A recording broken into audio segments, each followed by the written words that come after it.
Hello and welcome to the Ross Cloud Podcast. I'm your host, Car.Ross Sr. And this platform was created to motivate and to inspire in hopes that you will become a better you. Before I give a shout out, I like to always tell my folks out here in North Carolina, thank you guys for tuning in and listening. Greensboro, North Carolina, Winston-Salem, North Carolina, where I'm from.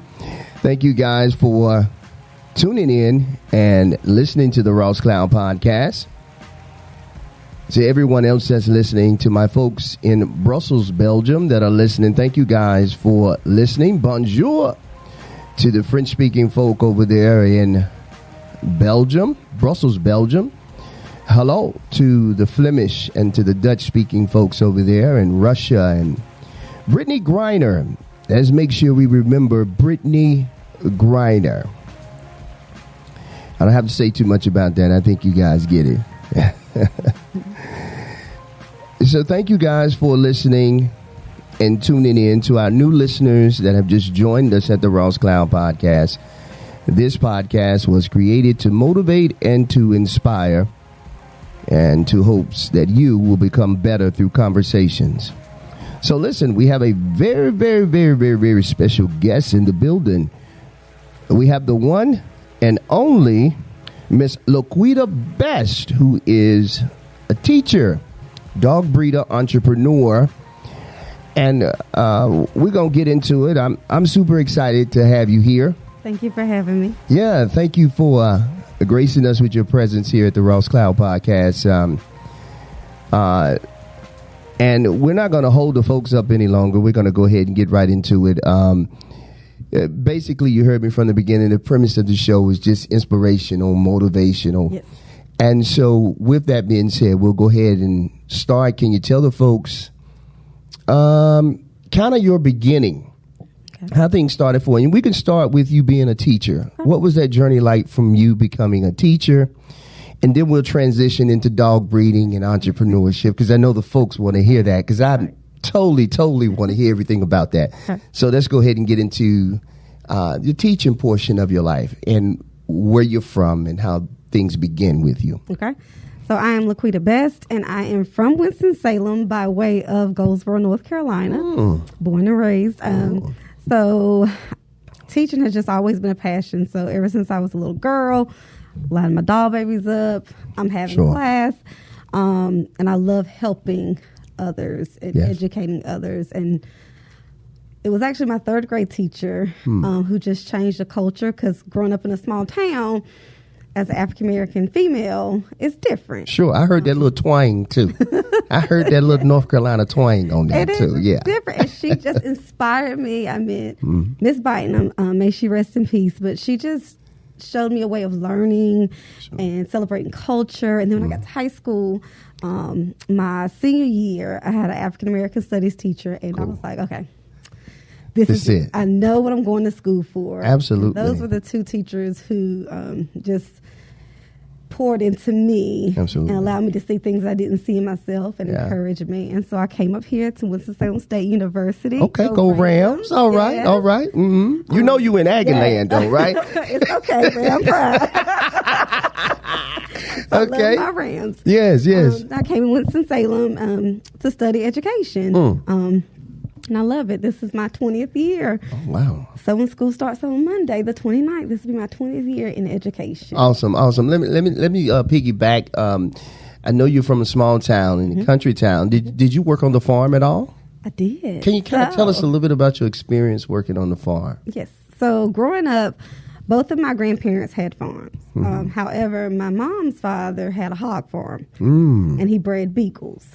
Okay, so we still have the hog farm in the family. I don't know who's going to take it on after my uncle. But it's still in the family. Yeah. And on my dad's side, we had cows, pigs, chickens. So, the runt would come in and who would bottle feed it. It would be me. You know, I just loved it. It was just, I don't know, I love animals. That's wonderful. So you get to see the calves being born. Sure. And of course, we had the pig picking, so Yeah. you raise them, but you also had them for dinner. Yeah. But it was just a joy. I don't know. Just I love animals. I think that's awesome. I think that's awesome. Did you work in the fields too? Did you pull crops or anything like that? No, that wasn't my generation. that was my aunt and uncle's generation. I got you. My generation. So. But you had love for the pets, the animals, the cows, the pigs, and wow. So did you eat off the land? Yes. So did you? Okay. So, like for example, my father's parents, you know, in the morning, I'll ride down with my grandfather in the truck to go get the fresh eggs. Gotcha. We would have the fresh eggs. Farm to the table. Yeah. I love it. And then my mom's side, you know, so with the hog farm, it's crazy how the setup is. But you know, just having that, and then we did the real. Sure. Pig pickings. I got you. So, yeah. I got you. Barbecue, you know.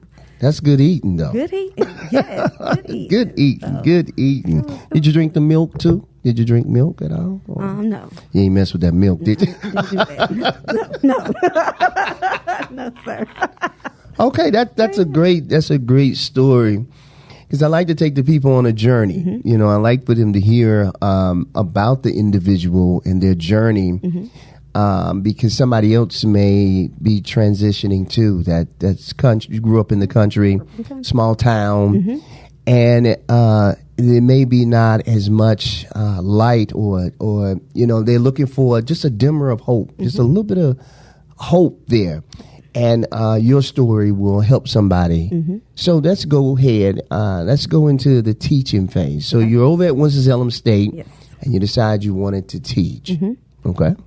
That's when I made my official journey to education. Okay. So I started elementary ed with a minor in psychology. And then right off the bat, I just started with the experiences at Mineral Springs Elementary. Sure. Just going in and volunteering. Yeah. I worked 3 jobs when I was in college, and one of those being at a daycare. Okay. So I just love the kids. I Gotcha. love teaching. And they also teach us. Yes, they do. So I like to learn as well. Absolutely, yeah. And so I graduated in 2003 from Winston State. Okay. And I began my teaching career that following September. So I got you. What were some of the challenges while you were in your degree program of teaching, if there was any? For me, like I said, I worked 3 jobs. So it was school, work. And of course, we had fun. Sure, of course. But, you know, college life. You're going to enjoy college life. And work. The experience, yeah. And, you know, housing. So you're guaranteed housing your freshman year. Absolutely. But then after our sophomore year, it's kind of like, you don't I got you. So that was the year I had to move off. So that's when the jobs increased. Yeah. My junior year. So it was really working. And I am the first of my parents' kids to have a 4-year degree. Wow, let me give you a hand clap for that. You can't hear it, but yeah, I think that's wonderful. That's a beautiful story. Thank you. The first one. So I know they were very, very proud of you. Yes. Probably a lot of tears shedded Of too, course. right? A lot of tears shed. So I think that's absolutely just beautiful.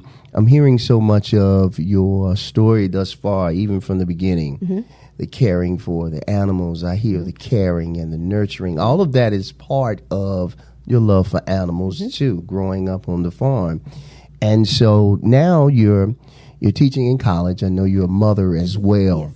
So let's talk about motherhood a little bit, and then we'll transition and get into your love for dogs, and then we'll continue to go on. So let's talk about motherhood right now. So I'm a mother of 2. I have a son that just turned 18 on Wednesday. Okay. So, and he's a graduate of Glenn High School. Awesome. So I am adjusting now. He's beginning his courses at Forsyth Tech. So awesome. I'm very proud of him. And I have a daughter who is a rising senior this year. So my kids are a year apart. You're about to be an empty nest in a little while. Yes. So yes, I'm proud of my son. Like I say, he's going on to Forsyth Tech. My daughter, she's a rising senior. She's in the top 50 of her class. So I'm extremely proud of her. Congratulations. Thank you. Beautiful. Yeah. They're just great. Like, motherhood just changed me. Sure. You know. In what ways did it change you? It just makes you look at life different. So you have a purpose. So, when you're young, you're just free. Yes. Okay. You're just indeed. living. You're free. Indeed. And then when you have that child, it's no longer about you. No. It's about your baby and what Absolutely. you want for your child. Yes. We want the child to have more than what we have. That's right. Absolutely. So, that's the way it goes. That's right. So I work hard, and everything I do is for my kids. Absolutely. So you're teaching, you're a mother, and what is a day like for you? Being you're a single mother. Yes, being a single mother and juggling all of these wonderful things. Can you talk about how you're able to bring about a balance within your life and still be able to stay, what's the word I'm looking for, afloat, staying on top of things, on top of tasks and things that are very important in order for you to sustain the type of living you want to have for your family? How do you bring about a balance in that in your life? You tend to put yourself on the back burner. So you don't take a lot of time out for self-care, which I need my self-care. Yes. But, it's about my kids. So, like, I'm going to my daughter's game tonight. I just do it. A lot of people are like, how do you do it? And the only thing I can say, God gives me the strength that I need. Yes. To go. So if there's times when I'm leaving school and I go to her game. Yeah. Or I leave school, I have to go home, let the dogs out, get the dogs straight. Sure. And then go on to a game or a school event. Yeah. And I guess I don't think about it. I just do what I have to do. So. So your faith has sustained you through all of this. Yes. That's easy to say. And where did you get that? Where did you get that from? Your faith. Where did that come from? Your belief in God. We say faith, but as believers, we know that we believe in Christ. We believe in the strong foundation that because of Him. But where did that foundation come from? It starts at home. So as a little girl, you jump the ditch to go to Sunday school. We literally would jump the ditch. Wow. The church was right there. Wow. And we go to Sunday school. I'm trying to put some visuals on that right there. Jump in the ditch to go straight to church. That's beautiful. Church. Yeah. Have my grandma slice the cakes for that. So everything. I get it. It's food at church. So I get it, and I understand it. Yeah. And so it started, growing up. So my grandmother just laid that foundation, and then we always pray. So we're praying families. So That's right. Pray. And then when I came to college, they have different buses that come on campus to take us. And so I just started visiting different churches here in Winston-Salem. And okay. So my home church is St. Peter's. Okay. So great church. Great teaching. And that really changed my life. So in 2013, and just his teaching has just changed my thinking. And then, I don't take offense. Shout out to Bishop Hash over at St. Peter's. I'm going to say it. Yes. Her mom's a member of St. Peter's, so I get it. I've been there too. Yes. Great church. Great leadership over there. So you in the right place. Yes, I love it. Absolutely. And I'm still growing. Absolutely. We all are. That's just beautiful. So now here we are. You've talked about your faith. You've talked about family. You've talked about caring and loving, and all of this has transcended into you having a love for dogs. And it makes sense because you had the cows, you had the pigs, and all of that just goes together. That's right. So when did you get your first dog? And we're probably going back a little bit. When I was a little girl. Okay. And what type of dog was it? So our first dog was a chow. Oh. So we had a chow. Okay. Named Cinnamon. Okay. Tough dog, too. Yeah. And so I won't tell my little side. I'll tell my little side, and my sister probably pop me later. But you have that siblings. I have an older sister. Sure. And so when they make you mad, I I was that bad child, okay? I'm changed. That's all right. We all got to pass. We all got to pass, yes. I said, go get her. Yeah. Right. I've always had dogs. And like I say, my grandfather raised beagles. Okay. So good hunting dog. Good hunting dog. He used to hunt rabbit. Okay. And so a story I tell people, so if you know me, now everybody's going to know. Yeah. My parents were in the house. We're at my grandparents' house. And so everybody hears a dog crying. They're like, why is a dog crying? And they go outside, and I'm sitting on the porch, and I'm just holding the beagle, but I'm biting the tail. I was 2. Wow. And I want to bite his tail at 2. That's a great story. I'll always be like, the dog is mine. It's my dog. So, Yeah. 2-year-old, I was in a little trouble. Yeah. For doing that, but I've always loved dogs. Sure. I had Sassy. I got her, so I lost my best friend my junior year. Okay. High school. Okay. And so after she passed, my mom got me a dog. Okay. And I got you. they have been my emotional. Like dogs, they get you. Yeah. They know when you're down. They know when you're happy. They know when you're upset. They just get you. Yeah. And so I got Sassy, and Sassy was a Shih Tzu. Okay. And great dog too. Yeah, she was, and she lived to be 18. Oh wow. Okay. So when I came to college, I gave her to my grandmother. They typically seem to live a while. My aunt had a Shih Tzu. It was black. It was black and white. Black and white, yep. Yeah, it was a little feisty too. It was a little feisty the older she got. She was a little snippy. The older she got, but still great dog. But go ahead. Yeah, I digress. So Sassy, and I just love Sassy. And like I said, when I came to Winston State, I gifted her to my grandmother because her health began to decline, and so Sassy lived a long, great, spoiled life. So yeah, Sassy was a great dog. Okay, then. As an adult, my first dog. I'm trying to think now because I've had several dogs. Let me go back. So I had a boxer named Tyson that I got in college. It's a great dog too. Those are great I love dogs boxers. too. They're very family oriented too. Yeah. So I had Tyson, who was a boxer, and I got him when I was in college when I first moved out in my apartment, so I could have some protection. I got you. Yeah. And then I had a Lhasa Apso named Chico. Okay. So he was mama's baby. Yeah. And then when the kids came, there was a period of time that I did not have any animals. Okay. And it was about when they were in 3rd and 4th grade. Okay. I got my Great Dane, who was Yuma. Wow. Yeah. What was that like, having a Great Dane? Oh, it was just, I want another one. Like They're big, gentle giants. Gentle giants. And she came into our life at a pivotal moment. And she just brought so much joy to our lives. Sure. And Great Danes, their life expectancy is 7 to 9 years. Well, Yuma lived to be 11.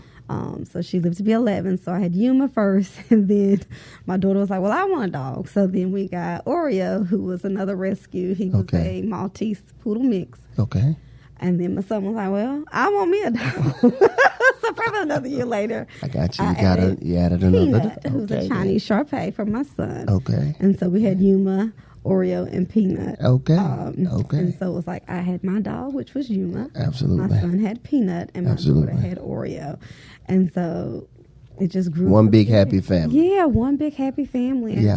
And like they just, like I said, dogs are just the love and the emotional support that they bring people. They just don't understand. Like, no, I understand. I had a headache last night, and here comes Majestic, just jumped on the bed, and he just lay right beside me. It made everything all right, though. Right. It really become family members. Absolutely. And they all have their own personalities. Yes. So everyone's like, well, how do you know? And I was like, they're all different. You just know. They're all different. Just know. And they all have their own personalities. But guess what? They love their mama. I love it. They love their mama. Oh, I love it. My aunt's the same way. Yeah. She's been that way forever, and she still is today. Shout out to you in London. And so let's go ahead and get into, so this is a great segue to talk about dog breeding. So how were you introduced to dog breeding? Okay, so I had Yuma, Peanut, and Oreo. And ironically, Yuma and Peanut came from the same breeder. Okay. Because she used to breed Great Danes, and then she transitioned to Chinese Shar-Peis. Okay. And then about a year later, I went to her. She had a female, and I was like, oh my gosh, I want this one. It wasn't related to my boy. All right. And so me and her, we talked, and so I got Chloe Bell. Okay. And I was going to breed Chloe and Peanut and do the Shar-Peis. Okay. I just did my research, and Peanut was fine, but Chloe had allergies. And so when you get into breeding, you want to make sure you're breeding healthy dogs, and you want when you present them to at home, you want them to be the best dog that they can be. So after speaking with my vet, and I was like, yeah, the allergies, Sure. I know how to handle them because I know when they come on. Sure. Just like a human, she has seasonal allergies. And I talked to him. He was like, yeah, I wouldn't because you'll pass it on to your puppies. I'm like, Correct, yeah. So I just went back to researching, and I love big dogs. Okay. And so I just started thinking, okay, no Great Danes because I don't want 14 puppies at a time. They have huge litters and they're big. Ooh, yes. Like, no, I didn't want to do that. Yeah. And I've always loved standard poodles growing up. Like, Okay. that was a dog, like my dream dog that I always Okay. wanted. Yeah. And then I loved the golden retrievers growing up. And so I started researching the golden doodles and just getting more acclimated with the history. Sure. Because it's a lot, like the generations. I think this is so interesting. So you pretty much are. So is it fair to say that you were self-taught? You self-taught, did your research. You surrounded yourself around folks who did all of that. What was that? Was that very intense for you at all when you first said, hey, I'm going to go ahead and get into breeding? Was the research intense? Let's say that. The research was intense. Okay. The support system. So there's different groups. And, a lot of people, Yeah. you have those who like to mentor. Yeah. Those who want to keep their secrets. So it's the same in every avenue. Yeah, I got you. So finding those groups that were supportive and willing to teach the newcomers. Yeah. That helped me and that blessed me a lot. And then They don't want competition. No, they don't want competition. And I understand that. I understand that. Yeah. And then I took some classes online. So I did some classes. Okay. Because you want to know. You want to know. Everything. That's right. I'm going to do this and I'm going to have my name on it. That's right. I want to do it right. That's right. That's right. And that's just who I am. So can you tell us about the golden doodle? What is a golden doodle? So a golden doodle is a golden retriever poodle cross. Okay. So you have your first generation, what you call a F1. I was just about to ask you that, the F1B and the F1. Can you tell us versus those two? What is that? So the F1 is first generation. So a golden retriever parent bred to a full-blooded poodle parent. Okay. So their puppy makes the first generation. Okay. Okay. Then when you take that puppy and you add more poodle, that's where the B's come into play. So you have the F1B because you took the F1 puppy and then you bred it back to a poodle. Wow. So that makes it an F1B. They're beautiful dogs too, by the way. And I tell people you got to ask because I was like, well, how come my dog doesn't look like yours? Or my coat doesn't look like Yeah, I was just about to ask you because I've seen some where the coat is different. I've seen some where they look like a toy. And then there's some where you see more poodle. Yeah. But go ahead. I'll let you So the explain all genetic that. piece of it is the furnishing. So you have what we call an improper coat. So that's a flat-coated dog. And so they don't have the furnishings. And when I say furnishing, I mean the beard. So you see the beard, where a flat coat, it just looks smooth around the face. Yeah. So you can have the improper coat, but if you do the genetic testing, it's neat. Science is just amazing. Yes. So when you put it on paper and you DNA test a dog, it'll tell me, okay, if they're furnished or if they have weak furnishings. It'll tell me what colors I can produce. Sure. It will tell you the size. Yes. The genetics is just amazing. Yeah. It gives you everything. Yeah.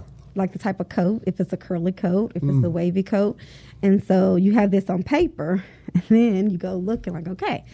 So what do I want to produce? Okay. So then you have to do some more research to see what it is you want to produce for your business. And then you have to find that in another to get what you So I got to ask you, as I was doing my research so I could talk to you about this, I saw something about a mini. What do they get small? Are they large? Are they typically large dogs? So I'm going to be honest. Okay. Go ahead. Please do. Don't nobody whip me. So I tell people who ask me for a mini, are there minis out there? Yes, people are selling them. However, this is just me and my theory. Okay. You cannot go buy a miniature golden retriever. And with dogs, it's all about genetics. So I can label them as mini. I can label them as medium. But just like genetics, I'm 5 even. My mom is 5'8". So you can't really guarantee because genetically there's no golden retriever that is that small. But there's poodles that small. Okay, then. So I always tell people, if you want a mini, always ask your breeder how fast they arrive to the size. Okay. Because if they breed them down too fast, okay, so if I take a 70-pound dog and breed it to a 10-pound dog, that's where you get the ill-proportioned body sizes. Understood. And I'm a teacher, so I'm going to give you the research. I'm going to tell you my opinion, but I'll back it up with the science so that you can read it yourself, because there's issues with the bones and the structure if they're bred down too soon. Okay. Does the life expectancy make a difference in that too? I don't do a lot of research on the mini and mediums. Okay, then. You know, so I can't really. You can't really say. Okay, I got you. I got you. But typically, the lifespan is a little longer. Okay. Okay. All right. I think that's cool. Yeah. I'm glad you answered that. And it seems like you yourself have full transparency whenever people say this to you. Say, look, it's no guarantee, but here's what we can do. Yeah, and so I always say, I don't breed them. I breed standards because I don't want you calling and saying, hey, you said this dog was going to be 30 pounds. And it's big, yeah. Right. You know, that's something because our my cameraman who just got back from Vegas, they have a golden doodle.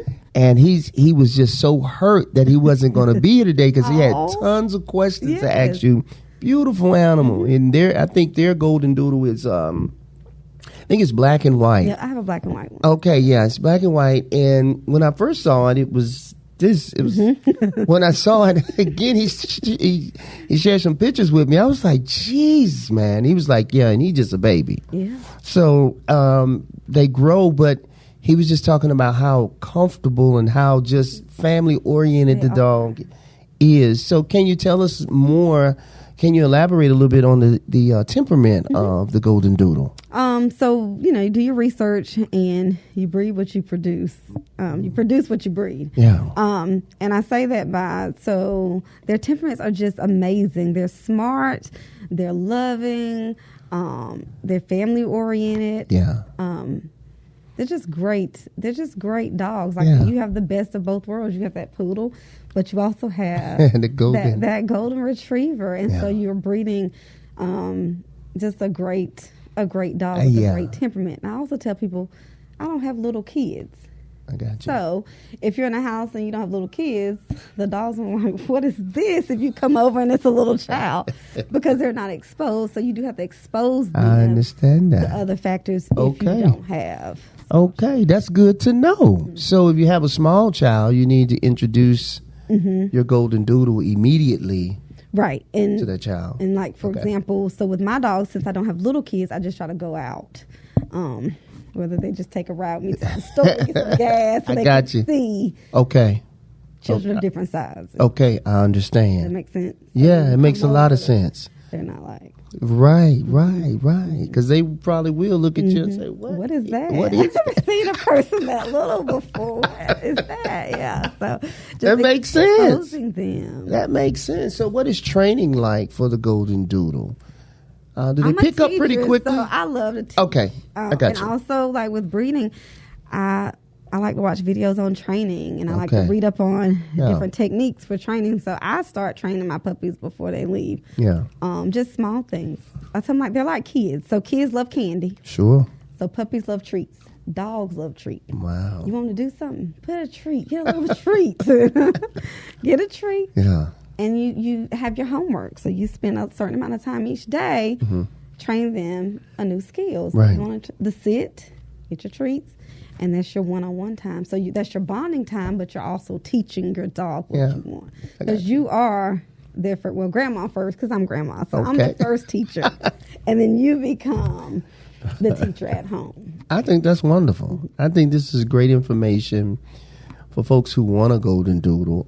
Let's talk about a price point for golden doodles. Can they get very expensive? Okay. Yeah, they range. I've seen them as low as $1,000. I've seen them as expensive as $5,000. Okay, and that depends on how you breed it too. Does that depend on how you breed it? So I like to tell people, don't look at the price tag, ask the questions. Because just because I'm selling a dog for $4,000, I might just be doing that just because that's the going rate and haven't done any health testing or any training, or they're raised outside and not in a home. So always ask the questions, not the price tag. You want the questions. Okay. So about the health testing, are the parents health tested? How are they raised? You know, because my dogs are my family, so they're not just breeding stock. They are my family. They live in my home. However, some people have facilities, and I don't knock anybody's. But it's what you get, because when you bring a dog home that's not used to that interaction on a daily basis, you can tell. So when you bring a puppy home, you can tell if they've been interacting with humans or if they've been in a crate. And that's a wonderful advantage to your business. What's the name of your business? Best Doodles. Best Doodles. And I think that's wonderful because you're exposing the animals, the dogs, the golden doodles, to family life. Because you're doing it, you have a very intimate approach to it, and so when you get your golden doodle, they're pretty much acclimated. Now,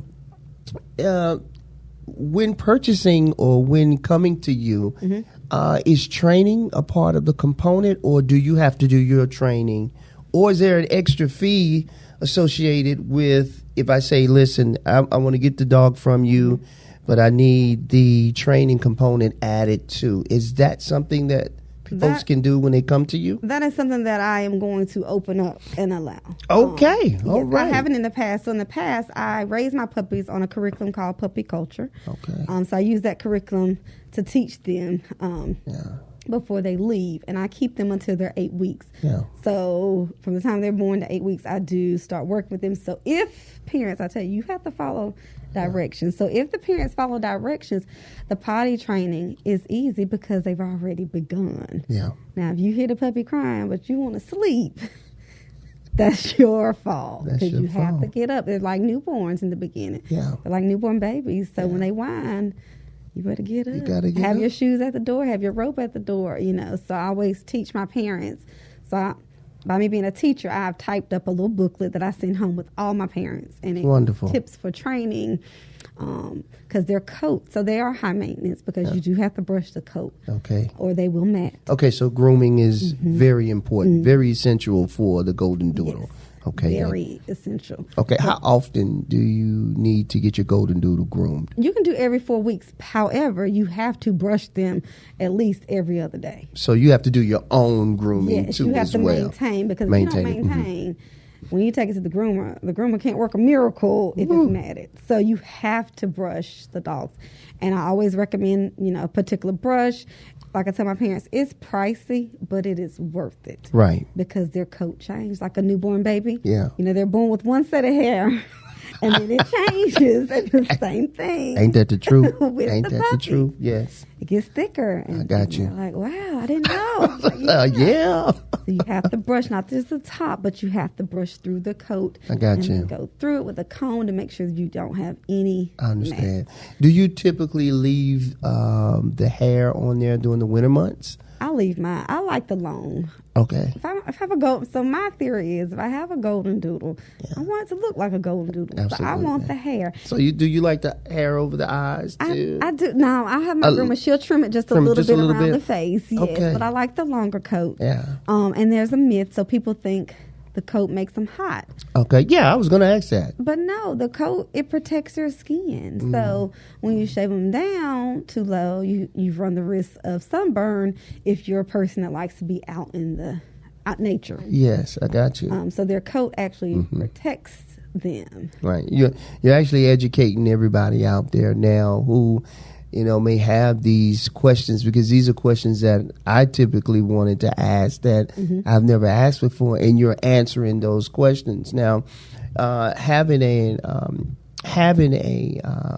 dog can be, it's just like you said earlier, it's it can be pricey, but it's worth it in the end. Typically, what is a veterinary bill typically like for a golden doodle? And how often should you be going to the veterinarian? Okay. I know it's probably just like us, too. We have to go get a regular checkup, but go ahead. And the same thing with your dogs. So for me, I start taking them at 2 weeks. They go for a dewormer at 2 weeks. Okay. And then my vet looks them over. They go back at 4 weeks for another dewormer. He looks them over at 6 weeks. They go back for their first round of puppy shots. Okay. So when they go home, the parent usually has about 3 to 4 more sets of shots, depending on where they live. Sure. Because different states require different vaccinations. Sure. And so once they finish those series of shots, usually by 20 weeks, they're good for a year, as long as you keep them healthy. I got you. And for me, I always tell my parents, I don't take my dogs in PetSmart and Petco. Now, do I shop there? Absolutely. Okay. But I don't take my dogs in there just to walk around, because everybody doesn't take their dog to the vet. And so you run the risk of your dog possibly sniffing and then coming home, and now your dog is sick. Wow. Just from sniffing. Wow. Yeah. Isn't that something? Wow, that's good news. That's good stuff you're teaching right now, okay? I'm telling you. And I can hear the passion that you have for it, but also the what you're bringing to your business.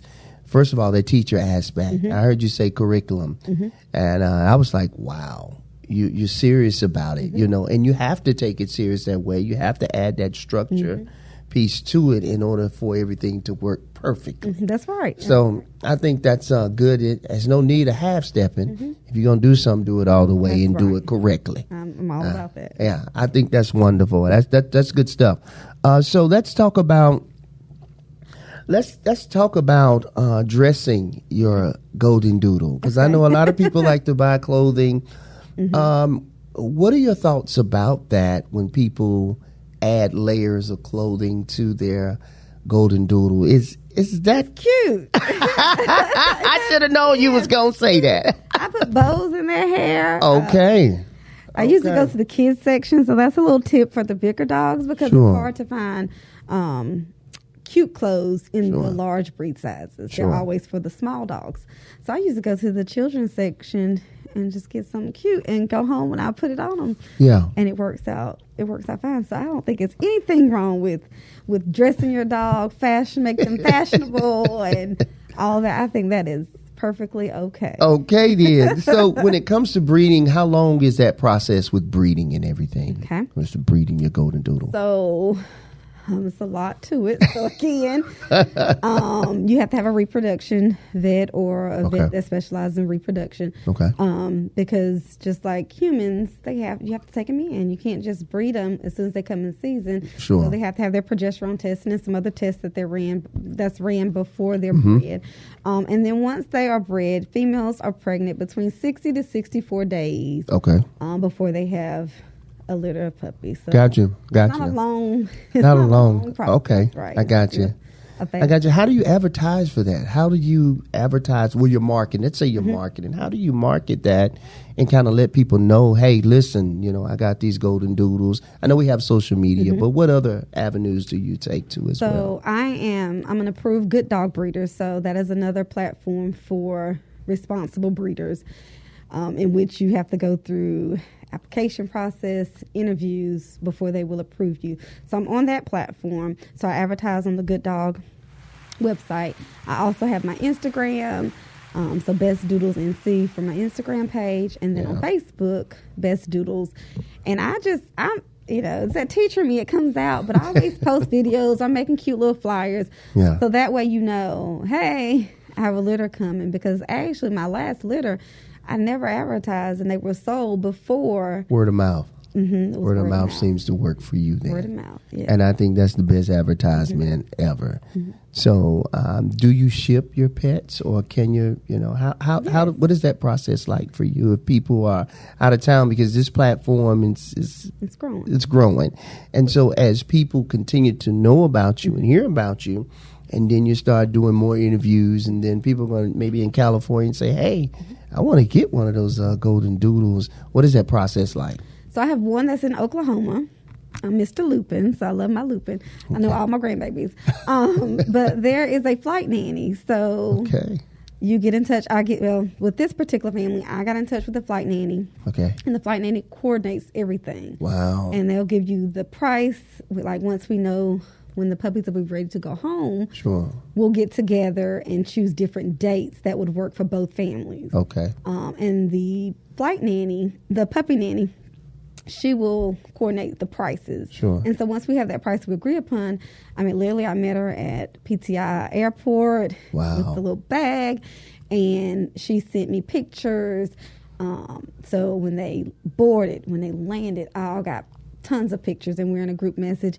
And then when they made it to Oklahoma, the same thing. And so it was very seamless. Sure. There's a fee. Okay. So it just varies Sure. the time of year, of course, with flights, and then the different airports. Sure. So, but there is a fee that's paid to the. Sure. I love it. Let's talk about the diet. How important is diet, and what type of diet should your golden doodle be on? So, a quality dog food. You're gonna, so everything I'm saying is just off of my experience. No. Please give us your experience. Yes. So I use Purina Pro Plan. It's a high quality dog food. I love it. I actually started using it before breeding my golden doodles. Okay. Because my Great Dane has sensitive stomach, and then my Chinese Shar-Pei had skin issues, and so my vet was recommending. He was like, "Why don't you try Purina Pro Plan?" Sure. And when I tell you, when I made that switch, yeah, it was like it just changed. Wow. You could see a difference in their coat, in their size, and so I've been stuck ever since. And I recommend it to my parents, and it seems to work. and it worked. You have a good, healthy dog. So when it comes to the golden doodle, when it comes to exercising, what type of exercise should your golden doodle be having? And I know that, we take our dogs to walk, but I hope I'm saying that right, but when it comes to exercising, is it an active breed, the golden doodle? I like to say dogs adjust to your lifestyle. Okay. So dogs adapt to your lifestyle. Okay, So for me in my house, we're not out running. We go outside in the backyard. I have everyone laughing.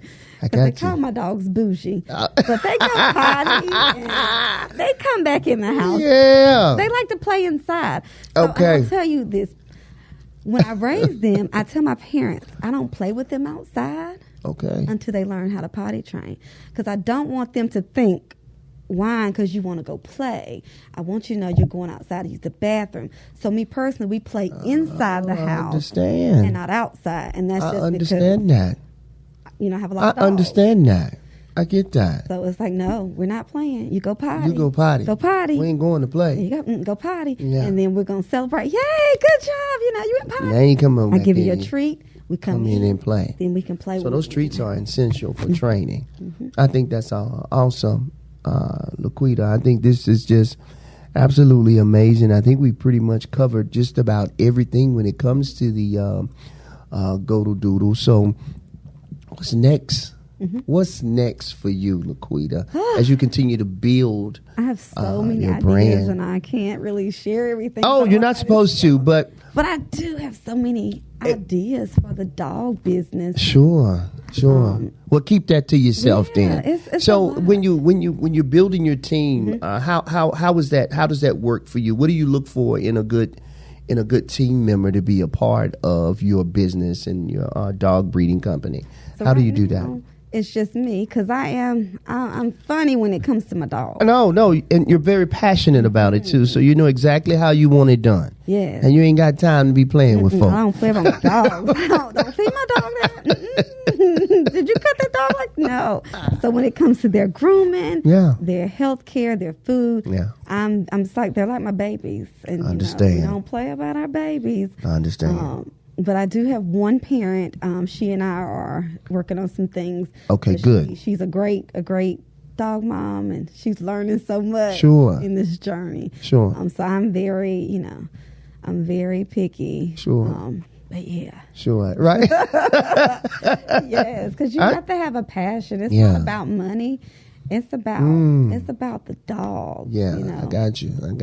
So the money will come. Yeah, that's right. Yeah, the money will come. Your passion is You love it, and you'll do it whether you get paid or not. That's right, and that's why I tell people I'll have a house full because they don't go to anybody. I got you. They have to go to the right homes, and so I do talk to my parents before accepting deposits because I want to make sure that you're going to have a home like mine. They're loved and they're spoiled.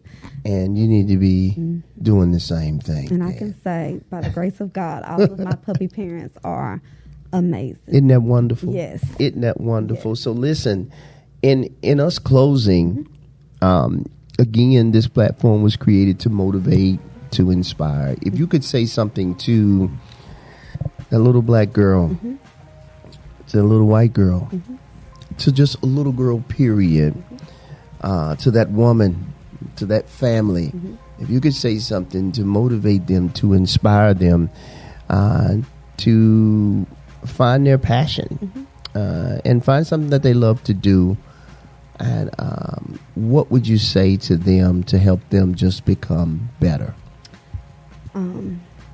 Listen to God and not man. And just follow your heart, follow your passion, and know that God gave you the vision.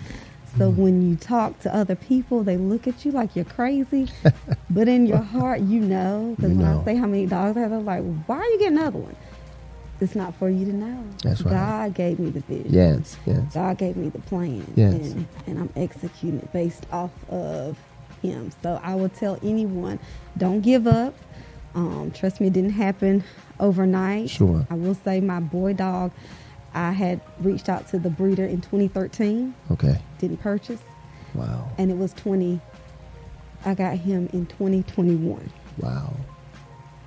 2020, excuse me, I got him in 2020. So 7 years later. Wow. It was 7 years later. And I actually had the pictures on my phone and I said, hey, I don't know if you remember me, but look how this worked. I reached out to you in 2013 when you were breeding this particular color. Now look. Wow. And here I am. And so don't give up. Just keep praying.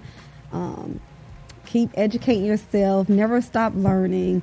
Always be open to learn. Learn from others who've done this. Yes. Yeah, just go for it. Go for it by all means necessary. Absolutely. Don't give up. So I always say, don't give up. Just stay in the course. Yeah. I think that's wonderful. And so how can the folks get in contact with you if they like to purchase a golden doodle from you? So I can be reached on my website at www.bestdoodlesnc.com. That's my website. By Instagram, Best Doodles NC. My Facebook platform, Best Doodles. Or by phone at 336-937-0315. So that's Best Doodles. And my slogan is, they will sparkle in his land like jewels in a crown. And I believe that my babies are sparkling all over the land. Oh, that's beautiful. Beautiful. Listen, I hope you guys have heard something on today that can help you become a better you. And listen, if you want to get that golden doodle, hurry up and get that golden doodle. LaQuetta is definitely passionate about her babies. I am passionate. As she has stated. So hurry up and get your golden doodle. Listen, this is the Ross Cloud Podcast. I'm your host, Car.Ross Sr. Make it a great day and keep being great. Peace.